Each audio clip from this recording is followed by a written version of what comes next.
പറഞ്ഞു. ഇത് നമുക്ക് ഓർത്തെടുക്കാൻ വേണ്ടി ഒരു കോഡ് പറഞ്ഞു. എപ്പോഴും നമ്മൾ തമാശ ചെയ്യുമ്പോൾ നമുക്കത് ഇഷ്ടപ്പെടുമല്ലേ? നമ്മൾ തമാശ കുറച്ച് ഓർത്ത് വയ്ക്കാറുണ്ട്. അതുകൊണ്ടാണ് അങ്ങനെ ഫണ്ണി കോഡ്സ് പറയുന്നത്.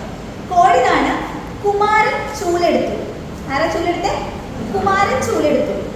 മംഗളയുടെ കയ്യിലുണ്ടായിരുന്ന കടലയും അരിപ്പയും തട്ടിക്കളഞ്ഞു. മംഗളയുടെ കയ്യിൽ എന്തൊക്കെ ഉണ്ടായിരുന്നു? കടലയും ഉണ്ടായിരുന്നു, അരിപ്പയും ഉണ്ടായിരുന്നു. ഇത് തട്ടിക്കളഞ്ഞു. അപ്പൊ കുമാരൻ ചൂലെടുത്തു, മംഗളയുടെ കടലയും അരിപ്പയും തട്ടിക്കളഞ്ഞു. അപ്പൊ കുമാരൻ ഏതാണ്?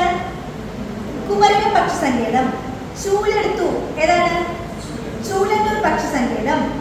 മംഗള ഏതാണ്? മംഗളവനം പക്ഷി സങ്കേതം. അരിപ്പ ഏതാണ്? കടലയും അരിപ്പയും. കടല ഏതാണ്? കടലുണ്ടി പക്ഷി സങ്കേതം. അരിപ്പ ഏതാണ്?